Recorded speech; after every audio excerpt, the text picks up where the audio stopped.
So in case you're dialed into the wrong webinar, you should be dialed into a webinar on Keep the Wheels Rolling, Thriving as an Aging Cyclist. This is by Dirty Free Hub. Carrie, you want to go next? First off, I just want to talk for a minute about welcome everybody. What is Dirty Free Hub exactly? We are a nonprofit. We have over 300 ride guides across the Western United States, which is about 13,000 miles of curated routes with about 20,000 followers. So we've built up, quite an organization over the years. I am Linda English, aka Gravel Girl. I'm the executive director, one of the founders, and also the marketing manager. So I wear a few hats here at Dirty Free Hub. And one of the ways that we measure success is, are we connecting cyclists to where they ride? So you'll see a lot of information in our ride guides about history, culture, wildlife, the environment, et cetera, et cetera. So go ahead, Kara, next. But for today, before I introduce Kim, I want to tell a little story. And it's how I met Kim, our guest speaker, who I'm really excited to have on our show today.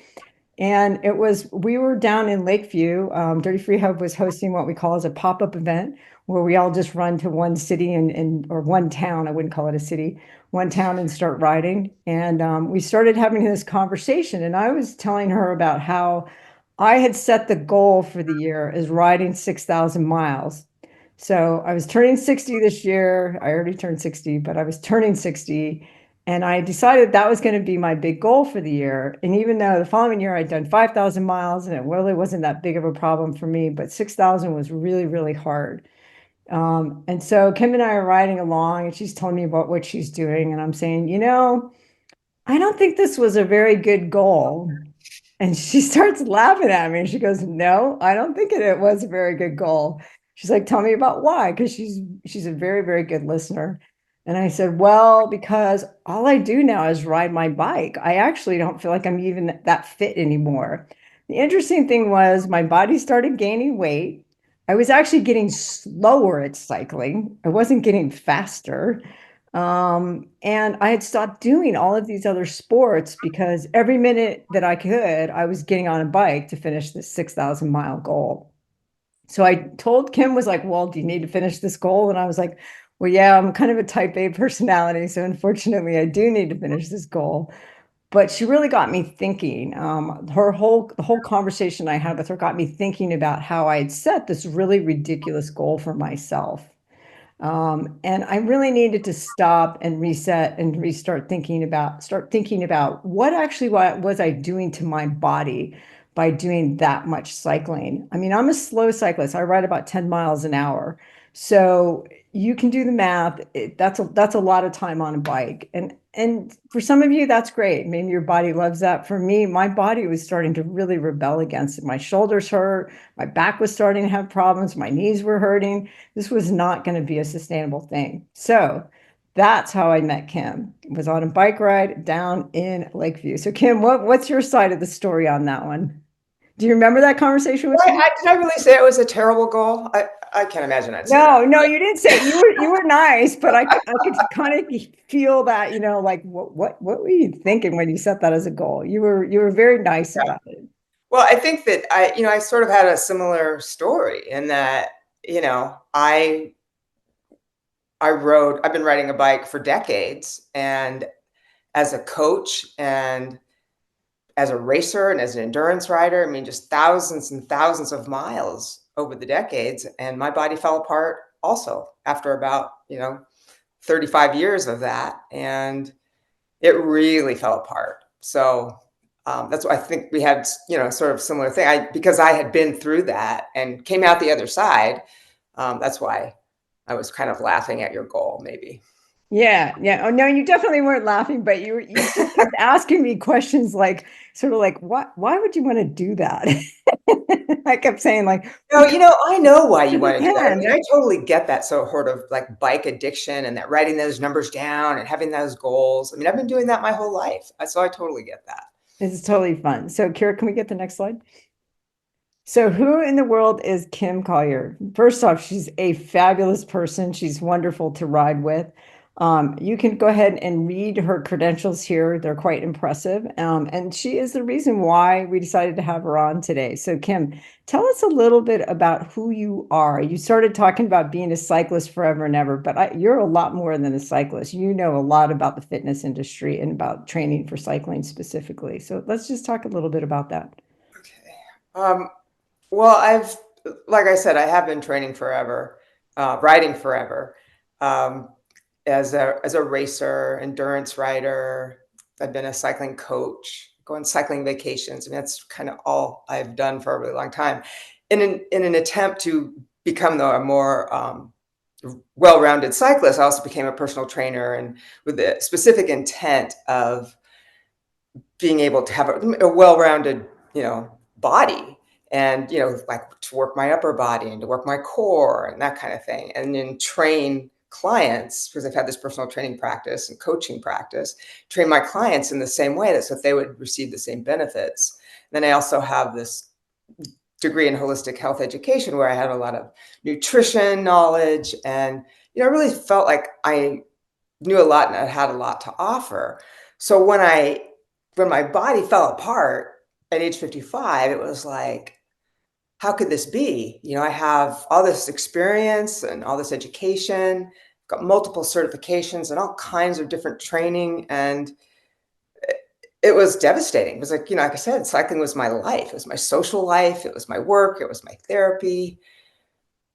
So I eventually just did have to just quit it all and spend my time finding, um, a cure for myself, So, basically. I mean, Kim, my symptoms were leg weakness, really bad, severe hip pain, just not being able to recover from rides, not being able to ride with my clients because I wasn't as fast as they were anymore. I mean, it was just bit by bit, it was just eating away at me. And finally, that's why I had to say now, no. But Kim, you told me this horrifying story where your partner was actually driving you around and like driving you up to the front of stores so that you could like get out of the car. Like that's how bad you right, buried yourself. right. Like I It was haven't bad. managed to do that yet, but you really did a number on yourself. Yeah. Well, the other thing is, once I decided I was going to stop riding, I'm an athlete. I like to, so I thought, oh, I'll become a trail runner instead, because that'll extend my hips and help me. But my feet, because they had been locked in carbon fiber shoes for 30 years, just said no way. And once I started running, they just like broke. And I couldn't walk. I had terrible plantar fasciitis. Lasted about 6 months. Same thing with stand-up paddleboarding. I started that and thought that would be good because I'm just using my shoulders, and my shoulders were completely jacked up. So I had to um, really take a break from everything and find good, uh, some good alternatives, and I really had to re-educate myself because I was a trainer and I wanted to keep helping people, but I really needed to re-educate myself, which I did. I And I love this story about you because it's just so hilarious that in some ways that, here you are, you've got just so many credentials and then you end up really doing so much damage to yourself. And now you've come out the other end of it saying, you don't have, you've never come across as like, I have all the answers, but you certainly have a lot of, I would say steps to helping yourself as an older athlete. So, Kara, next slide. So we're going to talk through for the goals for tonight. This was such a huge topic. I mean, it was really hard to narrow it down, and so um, Kim went through and was going through and saying, okay, there's sort of four topic areas: body maintenance practice, lifestyle, sort of life off, meaning life off the bike, cycling, and mindset. And what we're going to do is we're going to go through each one of these sort of as a chapter. And we can pause for questions. You can go ahead and put those questions in the chat, and Kira can go ahead and interrupt us as needed because I'm a Gabby one, so it'll be hard to interrupt me, but she's really good at interrupting me. So let's go ahead, Kim, and let's go ahead and start. Let's talk about body maintenance practice. And what does that actually even mean? That was a big one for me when I read that. So Kira, next slide. Um, well, when I re-educated myself, what I learned is to look at training, movement, cycling through an evolutionary lens, what we evolved to do. So a body maintenance practice would be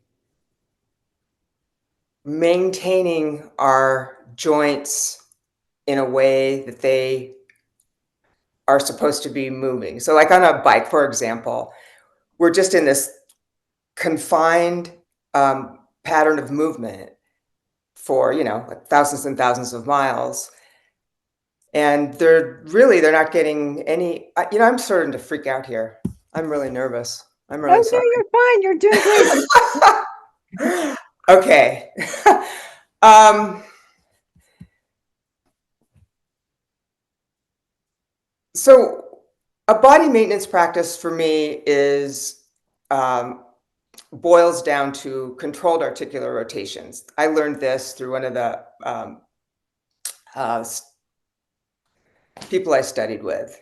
And this is all over the internet. You can find these people on YouTube showing you how to do these cars. And it's basically taking each joint through a complete range of motion um, to its full extent. That's something that doesn't happen on the bike, of course. And as can you just ask me more questions? I think I'll do a lot Yeah, better. sure. No, I mean, so let's talk about it. So really what you're trying to say is, look, you really need to use all of these joints, right? You can't just sit on a bike like this for hours and hours and hours and think that's going to be a good thing, right? So what you're recommending is that we create a routine that is really about getting out and moving. And you talked about it the other day as like flossing your teeth. That really connected with me. To just say, look, you get up, you floss your teeth. It's no different. You're going to do this simple, really simple little routine. And it's really about kind of keeping the fluidity in all of these joints that we have. Because if you don't do that, pretty soon you're not going to be able to use them. Is that paraphrasing correctly, Kim? That is.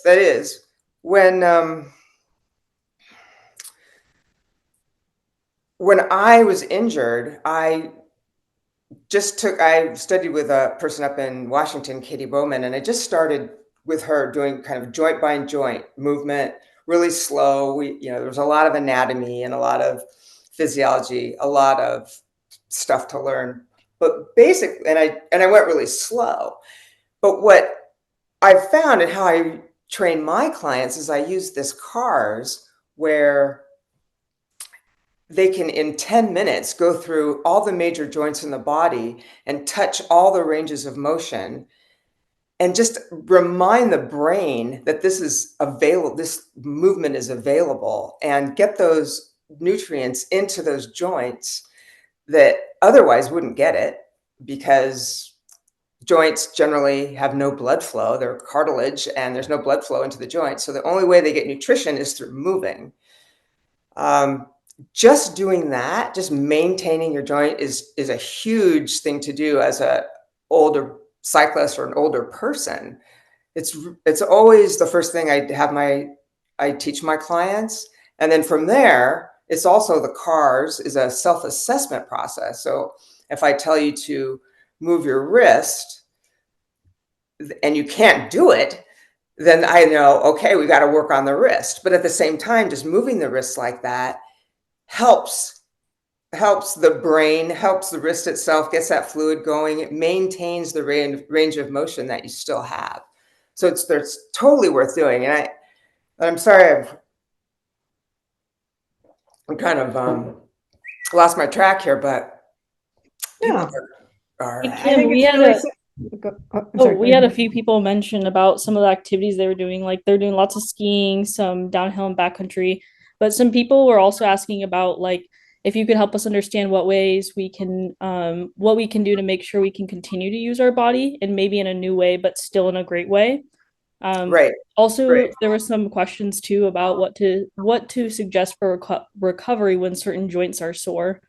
That's a So great this question. this practice, this cars practice, and you guys can DM me on Instagram or write me an email, and I'll send you a list of the preferred people that I have on YouTube that teach this.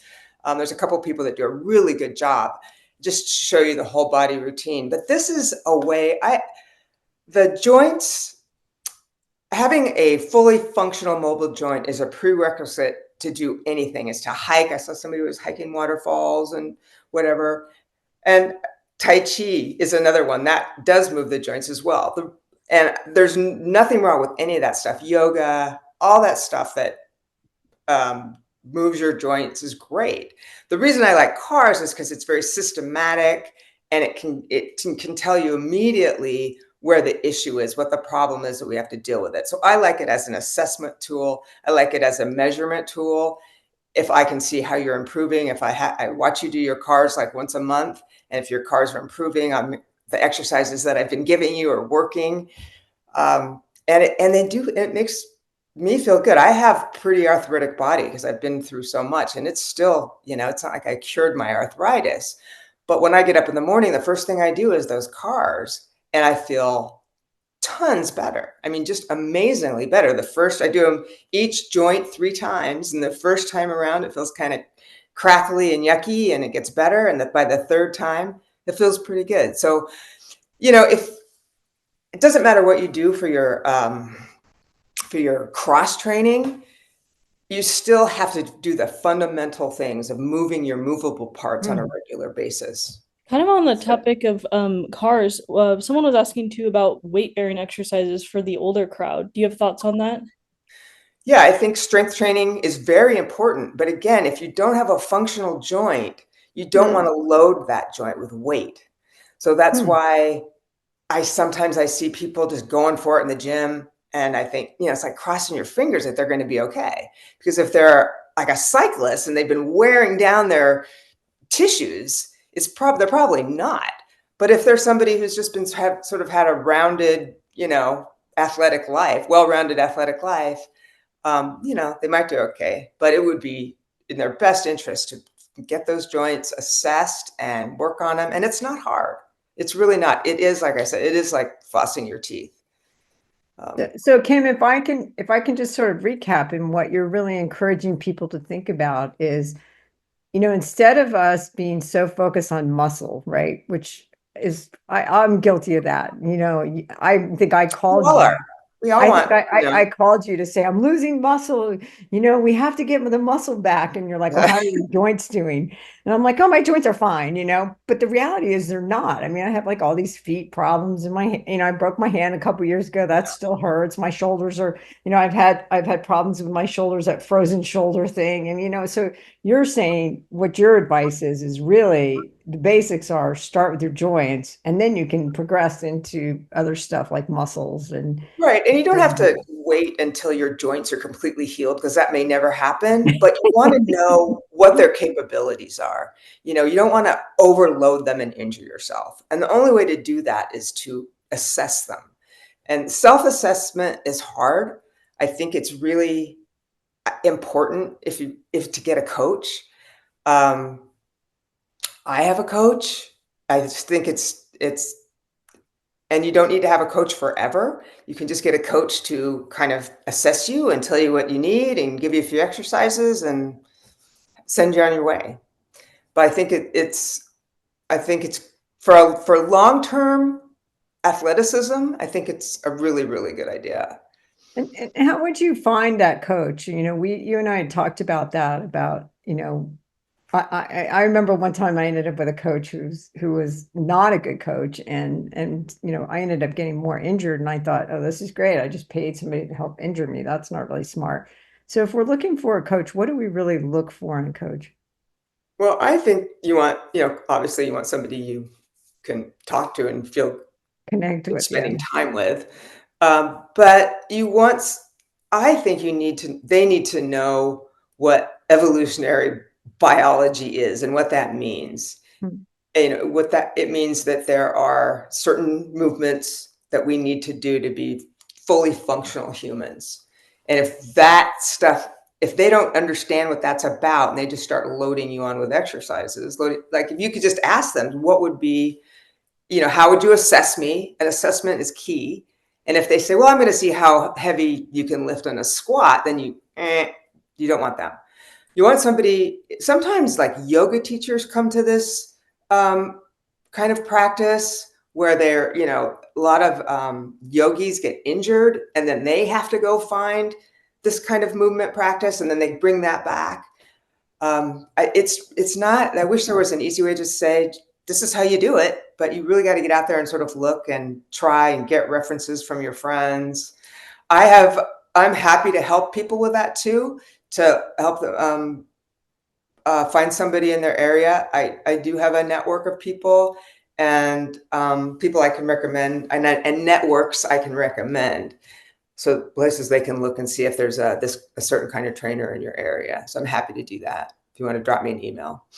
Yeah, it looks like you're getting a lot of positive comments back from people who've actually tried this. So that's great. That's great. So we're going to move on to the next topic, which has to do with life off the bike. So Kira, if you can just switch the slides. And this includes everything from sleep, nutrition. Let's just all cover nutrition and sleep all in 5 minutes. But well, I've been thinking about this since we last talked, and an important part, the most important thing for me in this and for my healing has been non-exercise movement. That would include getting rid of my furniture or my stuff that I sit on, my furniture that I sit on, getting rid of my bed, sleeping on the floor, so that I'm forced to move more in my home. oh, That's interesting. been huge. And I've been doing that for about, I don't know, 8 years now. And it's really made a huge difference. Like right now I'm sitting on the floor, I'm sitting on this little guy here. And you might see me like moving around a lot because it's kind of uncomfortable sitting on the floor, but that makes me have to move, which is a good thing. If I sat in a desk chair, I could sit there for hours and the only thing, would move like working, I would just move my fingers and my wrists. So I think that's just super important. And it's such a lifestyle change and it's so weird. That, sometimes when I say that, we don't have furniture or people come over and kind of look around like, where the hell am I going to sit? We do have a kitchen table and chairs, but it's been huge for me. Huh, that's interesting. So tell me about sleep. Like, that is definitely something I've struggled with over the years. I actually went out and got one of these little Oura rings recently just to even track my sleep. And I'm learning a lot about it through that. But tell me about how should we try to think about sleep and approach sleep as we age? We need to prioritize it. We need to just think of it as super important. I have trouble sleeping also. And for me, I'm a napper. And if I can take a nap, I know some people, sleep experts don't recommend that, but it's like, that's an hour of rest that my brain gets. And it's very helpful. So I listen to podcasts. If you listen to Andrew Huberman, he often has sleep experts on his podcast. There's a couple different ones. There were some really good ideas about things you can do, just like this huge list of stuff that you can do to make your sleep better. And for me, I just think it's better just to pick like one thing on this whole list of things. Like it's not having bright lights on in your house or wearing those red glasses or putting blackout curtains, whatever it is, just do one thing and just see if that makes a difference. And then just keep layering on the stuff. Having a cold room, there's just, the lists are endless of things you can do. When you should eat. And here's my favorite thing that I've done. This actually works for me. And it's having a compressed window of sleep. So just not letting myself go to bed early. So I wake up in the middle of the night and go, I want to get up and start working because I just want to lay there. But having that compressed window has been really helpful. So I'll keep myself up till like midnight and then get up at the same time. And then if I slept, then I can let myself start getting to sleep a little earlier every night. And then so I can get that solid, 7 hours. That's what I look for. I mean, 8's just like out of the picture for me, but 7 would be great. And And I've been getting it, but it's a challenge. I have to do a lot of things to I'm get. always amazed at how much sleep really does impact my performance, just my ability to function in life, but also my performance in sports. It's incredible. If I sleep, I perform so much better. But if I'm not sleeping, oh God, it's terrible. It drives me crazy. Yeah. And I think if you want to be an old cyclist, then that has to be a priority, Yeah, um, yeah, sleeping. dialing that in. We talked a lot about nutrition, and what I got out of the conversations was with you was one, I should throw out all these ridiculous diets that I keep trying, and two had to do with protein and really focusing on how much protein that I needed. And I was surprised by how much protein that you were recommending. So tell me a little bit about protein and why is that so important, for the older athlete? Well, protein is what builds our muscles, and we're losing muscles as we're all sitting here, right? So, it's just really important to have the building blocks of muscle synthesis. And we don't absorb it as well. Our digestive systems don't work as well. So you have to eat a lot of it so that you can get enough to build that muscle. And a lot meaning, at least 100 grams. It really depends on your weight, but I weigh 135 pounds, and I like to get at least 100 grams of protein, if not more, on a daily basis. There's a ton of research that says, aging people do need more protein than less protein there. And I'm going with that. And I think as a cyclist, there's just no question that you Mhm. need it. I mean, you've seen, I don't know, I've seen a lot of really sort of skinny cyclists lately. And I feel like, throwing them a sandwich or something. It's like, people need to eat. They need to eat a lot. And there's Mhm. no room for dieting. There's no room for fasting. There's no room for, uh, you know, crazy avoiding carbs or avoiding fats or any of that. We need to eat, and we need to keep our metabolisms going, and we need our digestive systems to be working. You stop eating and your metabolism tanks, and it's really hard to get back, especially when you're in your 60s or 70s. We have a couple of questions coming in, and one of them is a comment of saying, I made a major mistake of loading with major carbs before a ride. I felt like I was dragging an anchor behind me. And I've done that too, where, for the while the trend was like, let's just eat carbs, carbs, carbs, carbs, carbs. And God, my body doesn't feel good. My body feels fine during the ride, is what I've experienced. And Kim, I'd like to get your feedback on it, but it's the next day, it's the recovery that it feels like it just hammers me. It's like I get so far behind. Yeah. What is I, your I mean, I think experience that on? you have to train your digestive system just like you train your body. You have to train the foods that are going to work, figure out the foods that are going to work for you. And then if you are doing a really long ride, you really have to train your digestive system to be able to take in that food so you don't feel like it, if you've got an anchor or however it was you described it. And it doesn't have to be all carbs, but what I'm saying is just, it seems to be that, carbs are sort of shunned I'm in not the most answer. nutrition circles that you hear. It's like, limited, and that's how you lose weight and all this. So we're getting some more chats saying I read 1.5 to 2 grams of protein per kilogram of weight. Does that sound about right? Yeah, Or what yeah. Mhm. what's the ratio that you think is I think correct? I mean, I don't have the numbers with me, but that sounds about right to me. Okay. I mean, the thing is you don't need the calculator and all that, but if you're eating protein, a good amount of protein, like a serving, a good at every meal, you're probably okay. And if you snack and you have protein snacks, that's great. Kim, do you have some favorite go-to snacks that include like a lot of protein or higher protein? Someone was asking if you have any recommendations. Yeah, I'm looking at some of these meals coming through, and those are great, like the eggs and the oatmeal and the yogurt and that kind of thing. Pea protein powder. With that guy who just had the protein powder comment, I'm the same way. I do collagen in my coffee every morning. That gives me another 10 or 20 grams of protein in the morning. And in the summer, I'll make myself a protein shake, and that's how I'll get the protein in that way. I drink milk, real milk, and that helps a lot. It's too cold to drink protein shakes for me in the winter. But yeah, I've seen people are putting some good meals through there. Yeah.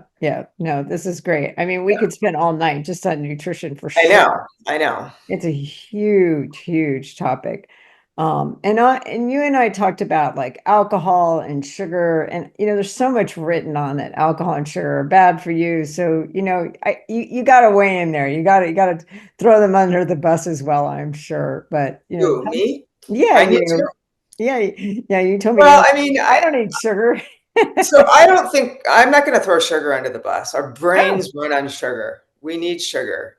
There's better kinds of sugar than other kinds. I mean, there's the high fructose corn syrup I wouldn't really recommend, but generally, if a non-processed sugar, even just regular organic cane sugar is fine. That's not all you want to eat because there's no real nutrition there. But if you put some of that in your protein shake with all the great stuff in it, you think that's fine. Or you want some nice chocolate, that's great. Or you make, cookies with all good organic ingredients and they have sugar in them. I think that's fine too. Alcohol is a whole other story. Alcohol is poison.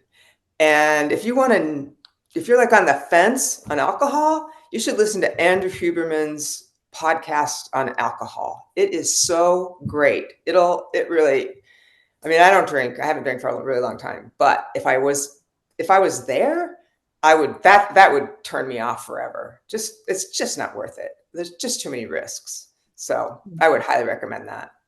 Kim, we might have to do a podcast or another webinar just on nutrition with you. We have a lot of interest in it. Oh, well, I'm up for that now that I'm like over my being scared of talking to them. You're doing great. Terrified of these terrifying people. I know. Well, it's just, I don't know. I just kind of went to a weird place, but I'm back. It's so easy to do, Kim. No worries. I would like to move into, I think, a really interesting segment, which is the next one, which is actually life on the bike. So we're going to talk about that. Somebody asked you about amino acid supplements. What's your feeling about that? I think it's better just to get, the more you get into the breaking down of the protein, probably the less valuable it's going to be. I mean, if that's the only way you can absorb protein, then fine. But I would go with the food first. I mean, as a supplement, I'd see protein powder or whey powder or pea powder. Any of those would be better than the supplements. Okay, it's just more of a food. So let's talk about the next slide, which is about the bike. So tell me a little bit about training on a bike as you age. Like, how can we still have fun? How much can we ride? How do we know when we need to recover? I mean, I have a million questions about this, and you're going to say it depends, probably, but that's okay. I do think that volume is a problem for sure, and that when you set up a schedule, or even if you don't have a schedule, you have to think about riding versus and recovery sort of on an equal basis. So how I do it is I definitely don't ride every day. I mean, if I was going on a trip or something, I definitely would. But, at home, I try to be on an every other day schedule at most. That gives me time to do my strength work, strengthening my joints and that kind of thing. And it also gives me time just to rest. So I think that dialing down the volume is key to keeping it fun. But you could also just ride your bike more for just transportation for fun, which is something I've started doing. I never did before because it would take me so long to kit up that I could never, I could have been there already. So it's like now I just wear street clothes on one of my bikes and go do errands, and I love that. That's new to me. But Fun. this other stuff that I've got listed here, like the setup, I just have a much higher stack on my bike. I used to ride a race bike, and no wonder my neck just was killing me so I got that bike with a much higher stack and a shorter reach. I think it still looks cool. Even though I'm a little bit more upright, I still have drop bars. My gearing is, of much more wide range. I have almost mountain bike gearing on my gravel bike, which you kind of have to have here in California because you can't do a flat ride. Everything's hilly. And I really have embraced hike-a-biking because it's a great exercise. It's like pushing a sled. It's this great upper body work. So I'll purposely do trails that I know I can't ride the whole thing. And there's big sections I'm gonna have to push my bike. And I look forward to that because that's another, it used to be kind of like a shameful thing to have to get off your bike and walk. I mean, when I was in the past, but yeah, so I like that now. And then Strava is another sort of thing where it's like, if you can use it without getting egged on to do rides you shouldn't do. If you can just admire other people's accomplishments and record your own and think it's fun and a way to exchange information with friends that you don't live around, I think that's great. But I think that's something you kind of have to watch. If that's driving you to increase your volume when you shouldn't, I think maybe you should drop off that for a bit. Step away from the stone. Right.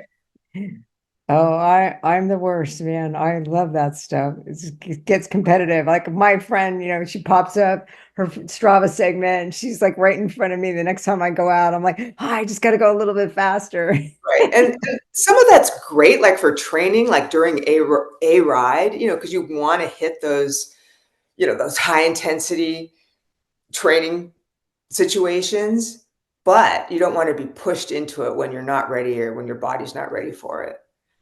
So tell me a little bit about like intervals. And that's been something that's been really surprising to me is how much harder it seems like now to do anything that's like at an interval level where I'm really pushing myself super hard. I think it's important to have part of your year, part of your training where you do that kind of high intensity training, but it doesn't have to be, I'm going to go out and, do as fast as I can for 10 seconds. There's a lot of stuff out there about how it's so important to do this training. But as older cyclists, when we're riding up a hill, like I rode up a hill today, and it was a 2,000-foot climb, and I was working pretty hard. And during, I would push it for like 10 seconds. I wouldn't go all out interval, but I would push it in a higher gear and then come down in a lower gear and spin and do that like 3 or 4 times. And then it's good. And it's on this climb that I wanted to do. And the climb was hard enough as it is. So I think just by adding little bits of high intensity is good. And if you start with just a little and you just keep doing it from ride to ride, it gets easier. And I'm not talking about increasing volume. I'm just talking about increasing a little bit of intensity on your already hard rides. And then it's there. Then you don't have to set out and go out and do intervals. I used to do that with my clients all the time. I'd give them intervals. We'd go out there and it would be like, you could just tell people would be like white because they didn't want to do it. And it was like, we don't want to do anything like that. So this should all be fun. So high intensity is good, but it doesn't have to be a lot, and it can be a part of your regular ride. And also, we talk about all these different levels of your heart rate. And so, these zones. So tell me about zones. Do you believe in zones? And if so, where should I be training at? Should I ever look at my heart rate monitor? Should I just give that stuff up and say, wow, who cares about it? Tell me about how do you work with your clients in doing them? Well, I used to be very strict about that stuff. I used to take people out and train them and learn their zones, and then we'd have train in their particular zones. And And that's still fine if you know what your heart rate zones are. That's fine. And I would say spend most of your time in zone 2, little tiny in zone 4, and try to skip zone 3 as much as possible. That's pretty much the standard way of training these days. But for somebody who really doesn't know or doesn't look at you don't do that. I think it's just like when you're in zone 2, you should be able to have a conversation. I think most of the riding that we did in Lakeview was zone 2. And then when we got on the hills, we're kind of in zone 4. The problem is when you get into that place where you can't talk, but you're not really working that hard and you're just, you're working. It's called no man's land in cycling. It's fine to be there, but it's not fine to spend all your time there. The majority of it should be in zone 2. Some of it could be in zone 3 because on a hill, that's probably where you're going to end up. That's why I like to when I find myself just sort of grinding through a hill and I'm not working that hard, to just put it in a harder gear and just do some intervals. And then I can back off and I'll find myself, I can relax and climb the rest of the hill in zone 2. It takes practice, but I'm sure most of the people here that are cyclists, kind of get what I'm talking about. But yeah, if you do have a heart rate monitor and you like that, and you know what your zones are, then yeah, that's zone 2 is where you want to spend the majority of your time. Looks like we have a lot of people doing indoor cycling. I know I am definitely on Zwift. Probably I just try to during the winter go once a week, go hard on Zwift for an hour, use it as my hard day. But tell me a little bit about your feelings around spin bikes and Zwift and the whole indoor cycling world. Yeah, I personally don't like it.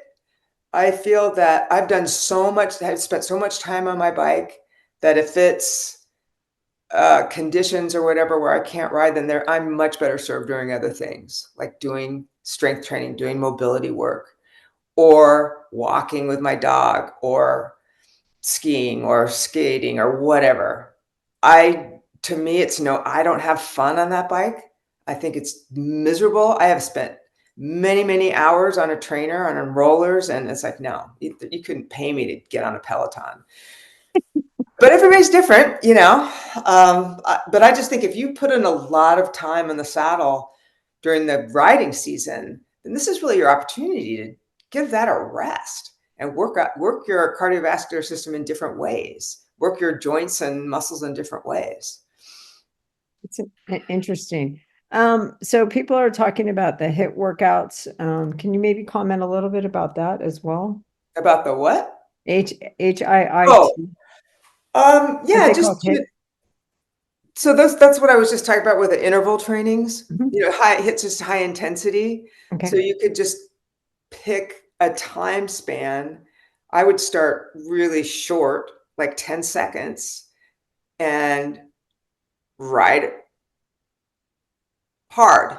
I wouldn't say ride as hard as you can, but ride really hard for 10 seconds and then rest, and maybe rest for 30 seconds and then do that maybe 5 times. And for me, it's better to do it on a hill because I think you get, muscular endurance as well as cardiovascular effects from that. Give yourself a big break, like an hour or less, half hour, something like that, and then do it again, and then call it good. I just do it a couple of different times, and then keep upping that as you go along over the course you up the intensity part. So maybe next time you do it for 15 seconds, and then mess around with your rest. How much I used to give my clients 30-30s.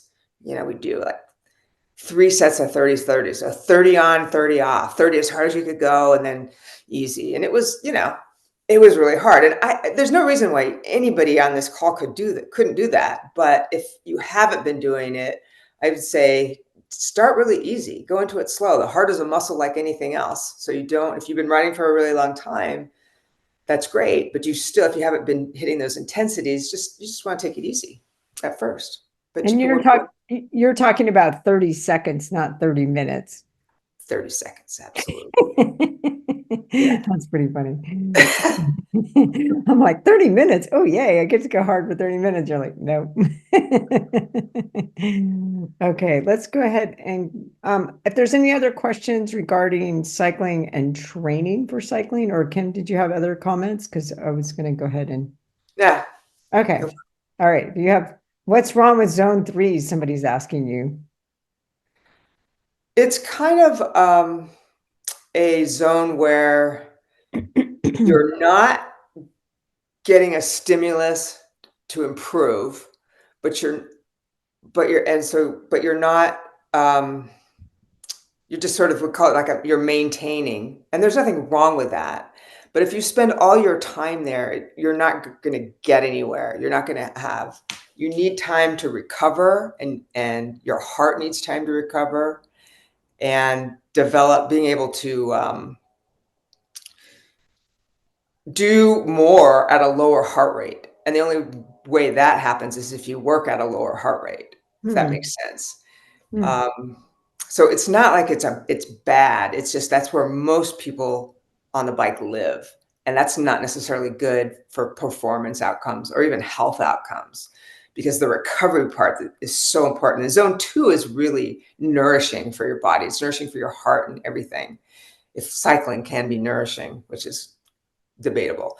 And that high intensity is where you really get that stimulus for improvement. And then you need to have the recovery. If you just do high intensity in zone 3, you're not going to recover in zone 3. So you're not going to get those gains that you should have gotten. So that's the problem with zone 3. Interesting. That's really interesting. Any thoughts on creatine? Yeah, I love creatine. It's one of my favorite supplements. I think it's great for, I mean, I don't know.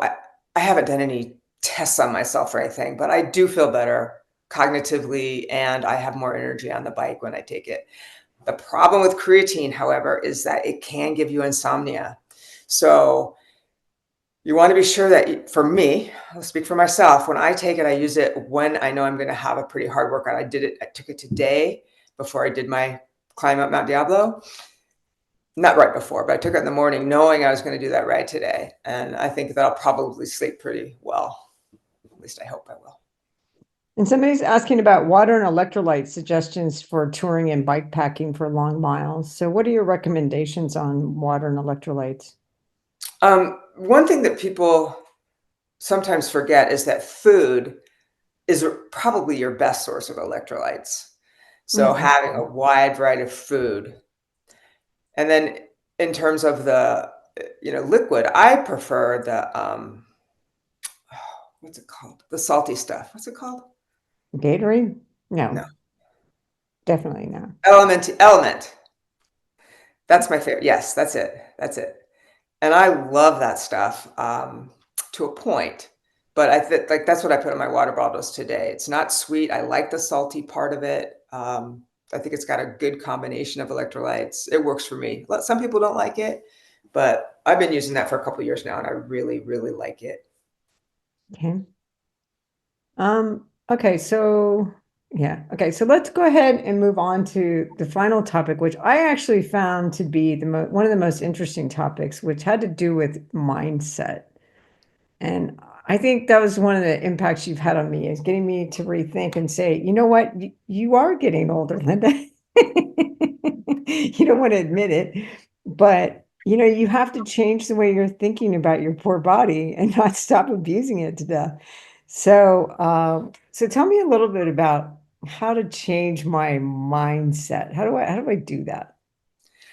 Well, I mean, it's kind of a weird topic, or a hard topic. I don't know if it's hard, but I mean, for me, it has been just about being okay with being old, and even using that word, old. I'm going to be 65 next week, and I think I'm officially old. And I've named my business Old Growth Fitness, because I want people to have that just be the normal thing. Yeah, I'm old. I'm an old athlete. And not only is that cool, but that's normal. I want that. That's what my goal is for myself and my clients. But it also means that, with age comes all the stuff we've been talking about. So it was actually just so cool to sit here at the beginning to watch all the comments come on about everybody's ailments, because it's like, oh yeah, we're all old cyclists here. This is what happens when the body starts degenerating. But there's things we can do to fix it, and we can have great attitudes about it, and being able to say, yeah, I need to floss my joints now because it's really important that I ride my bike until I'm 100 years old. So yeah, that's that. And I also think that, like, the first thing I say on that thing on the card is all the fun of cycling and none of the stress. I mean, for me, that's huge, because as a competitor or during these long distance rides, it was stressful. I mean, you talked about not, you had to sleep before an event. I never slept before an event. I mean, if I got 2 hours sleep before a big cycling event, it was a miracle. I mean, I did a really hard ride. So it's like, yeah, that part of my life is over, and I am so happy about that. It's okay to ride shorter routes. Yeah, or just, relax about it. And if I don't finish, I mean, I think it's good to have goals. Like, your 6,000-mile goal isn't terrible. It's a big goal. So you really need to think that out, and you have to give yourself room to say, hey, you know what? I'm feeling crappy. I'm going to let that go. And maybe Right, next year I'll hit 6,000, right, right, or, right. and next year I will set a $6,000-mile goal, but these are the strategies I'm going to employ to get there. And it's going to include, some of the stuff we talked about tonight. Days off the bike. So Right, exactly.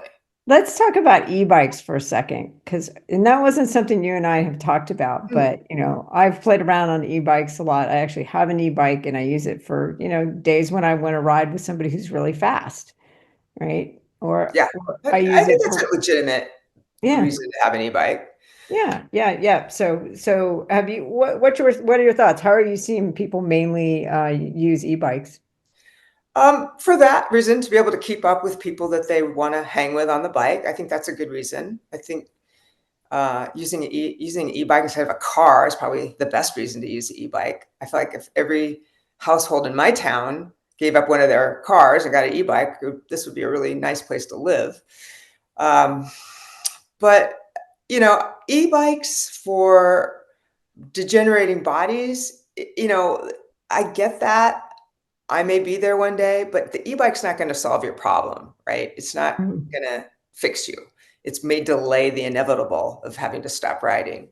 So I think once you get an e-bike, you need to really, really look at, why do I have this e-bike? What part of my body needs work? How can I strengthen that? That's the whole working with the coach thing, getting on a joint and connective tissue training. That's the other thing you can ask your trainer is, like, how are you going to train my connective tissue? That's huge. Most trainers are going to say, what do you mean? And then you can check them off your list. But anyway, yeah, so not just using the e-bike as a fix, but as a sort of a placehold in a way until you get better. Or, you may never go back to a regular bike, but in the meantime, if you're getting strong, then, you'll be a fully functional human as you evolve to be. I've seen people buy e-bikes, and these are people that are sort of non-cyclists at first. They buy them because they couldn't really keep up with people, and then they got more fit and they bought a regular bike. So I think that's cool. And I've also seen people go on, they got cancer, or there's something awful happened to them, and they Right. just wanted to ride. So they got an e-bike, they got through what they had to get through, and they could get back on the other bike. So I think e-bikes can be really great, for sure. Yeah, Really yeah. helpful for the aging cycle, for I sure. know somebody in that cancer bucket, and it has been really positive to watch Good. him be able to stay out there, and just from the mental health aspect of being able to get away from the whole feeling like I have cancer, and yet and I know, like, my husband suffers from some autoimmune issues, and when he's having some down days, the e-bike is great because he Yeah, can just go that's out cool. there That's and really good. hammer me into the ground, right? as much as Yeah. he wants to and come home and he hasn't hurt himself on the recovery, but that he really his body desperately needs. So I look at him in a positive way as well. Other bits of advice that you have for us aging cyclists, because we're about ready to wrap up. We just have a couple more minutes, but if there's Are there other any questions? yeah. Not really. Kira, have we missed any questions that you feel like we need to cover? I don't think so. There's a few things I took some notes at. Some people were interested in getting a list of like some of the content you mentioned. Send me an email and I'll send you out. I have a list that I give to my clients for things because uh, as you see, I'm not really great in front of a camera. So I just refer people to some really professional YouTubes out there that can teach you the things that I was talking about. Yeah, just go ahead and flip to the next slide. Oh, yeah. There's I a was question curious. that just came in too about, do you have a reliable source for supplements? I like pure encapsulations.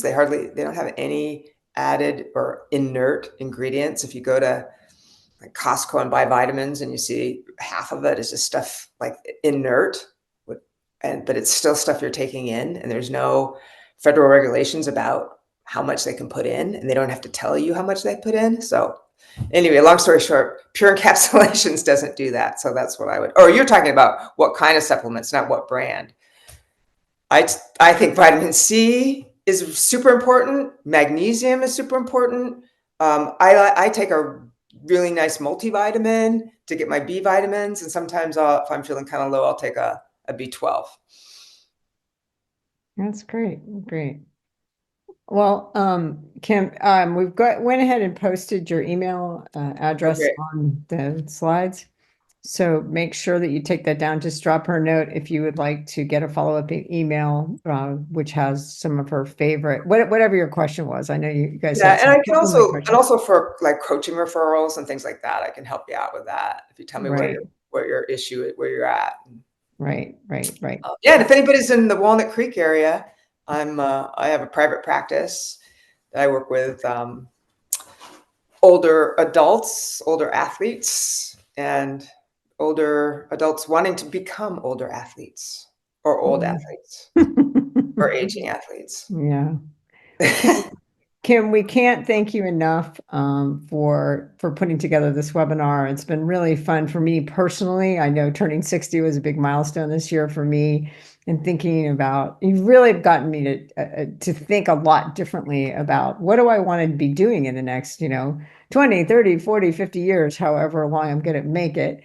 But I know being outdoors, being on a bike is so important to me. And I think that's really the message I got from you. It's like, look, there's things that you need to do in order to maintain that. Just don't take that for granted and expect it to happen.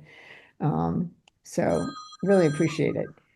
Um, Thanks for any all those other tidbits questions? too. Like What? all the little tidbits, like things about how to keep moving even while sedentary. I think those are all really great things to throw in. Right. Yeah, and I think we just a part of the issue here is that every little subject we had, I could talk about on all night, really. So we did like 10 seminars in an hour, so it was good. Yeah. So thank you everybody for attending tonight. I do always remind you that Dirty Free Hub is a nonprofit, and we are fueled by your generous donations. I see a lot of common names in there, so I really do appreciate those of you that do donate to Dirty Free Hub. And thank you once again, Kim. We do appreciate that, and thank you, Kira, for being our sort of Thank the you, you person guys. in the sky who's coming back and monitoring the questions. So I appreciate that. Of course.